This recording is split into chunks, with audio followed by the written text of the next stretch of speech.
this is my twitchy face because my video just got interrupted because my sister called because I forgot to put my phone on Do Not Disturb, and I do not know how to edit yet to make a video one-parted. So, well, shit. This is part 2 of my finale review.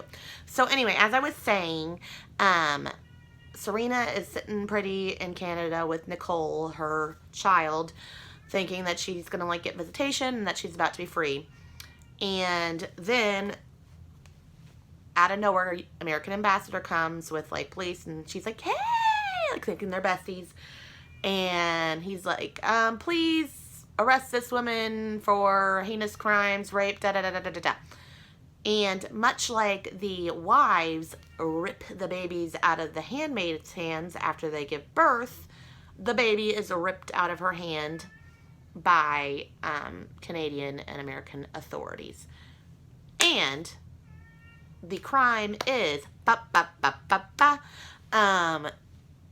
she's like, what? You know, it was not my fault. I was all, you know, under his control, like playing like this meek bullshit.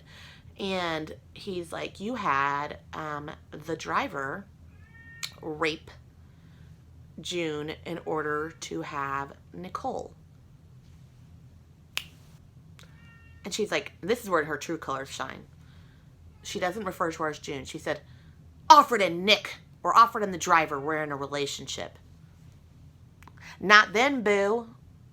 And she didn't have a choice. And you watched them have sex. So, false. Nice try.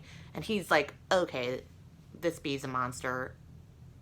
You know, he obviously feels like a bit of a fool. So, sorry about you. You're in jail, Serena. Oh, this is the great part. He had been calling her Serena, and at this point he calls her Mrs. Waterford. Like, I don't know you. You're not Serena. You're part of that. You're part of that Gilead jam. You're Mrs. Waterford. You're just as much a part of this as he is. Which is the truth. Women can be the detriment of women just as much as men can be. Just saying. My lipstick is so messed up. Whatever. So we go back to Gilead, and June is met with a choice because, like, either everybody's going to get caught by the eye or she's going to find out a way to, like, get the kids out. So she's like, you guys go. I got this. And everybody's like, no, are you sure? Da, da. She's like, no, no, no. So they're on a fence, and they all kind of, like, sneak away. And she grabs a stone, much like they do in the, I forget what they're called, but, like the stonings that they make the handmaids do for like people that need to be stoned to death, because it's that barbaric. So she's like basically like accepting a death sentence, more or less, until other handmaids join her, and they all start throwing stones at like the fence / at the car that has like a big gun, like guns and all that, that's patrolling. And they like throw stones, duck, throw stones, duck. And it's enough of a distraction for everybody to get away. But then like it's not enough of a distraction, so like they still need more. So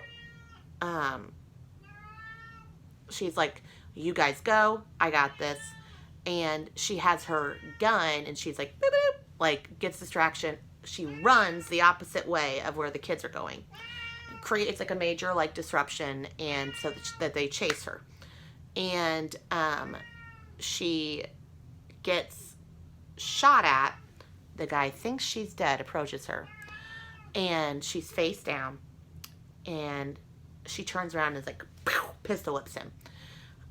And well, she shoots him when he approaches. She fakes dead, shoots him, and he's like bleeding. And she's like, get on your walkie and say that I'm dead and that everything's fine. And he's like all like pathetic and pitiful. Finally, this guard, this eye, and he's like, everything's clear. Bah, bah, bah, bah, bah. And she's like, good job, thank you. Boom, shoots him. I enjoyed that. Ruthless AF. Then, you see her, she's doing her like staring, like they love to do the photography of like just her eyes like staring into the sun or whatever, staring outside, and there's like a flashback of her on a carousel or whatever, one of those like round things with Luke and Hannah looking up at the sun, happy as can be. Hannah did not get on the plane, I assume because she could not get to that household because they moved far away. And we cut back to Canada. Everybody successfully made it. Luke and Moira are getting people off of the plane. That little girl is the first one to like, they're all like real quiet and kind of freaked out on the plane. And the little girl gets up and she's like, is this a place where I can wear whatever I want? And they're like, yes, you can, you know, whatever. She gets off the plane, and remember, this girl had no memory before, before Gilead, or the before, as they call it. And this guy's like, whatever her name is, let's call her Rachel. Rachel? She runs up, and by the way, when they get to Gilead, their names are changed. So this would have been her before name. So she would have had it when she was like 2 or 3. And like the light bulb goes off and she like runs to him, to her dad, and they like are so happy. Meanwhile, Luke back at the ranch or back at the airport is like looking for people to come out. He does not see Hannah, his daughter, nor does he see June. Then Rita comes off. Rita, of course, was the Martha for June's household, the Waterfords. And she's like, are you Luke? I'm so happy to meet you. You know, June did this. June did this. Then she sees off Glenn, whose real name I can't remember, which is really bad. And, you know, there's like a happy homecoming, but they're kind of like, you know, to be continued. What's going to happen to June? Are we going to see Hannah, etc.? We've made progress, but we're not all the way there. Like, what now? And, like, just like, you know, like a refugee situation where you're like, cool, I've overcome hell, but like, what is this new world that I'm in? And this old world is still going on, and these people I care about are still in jeopardy.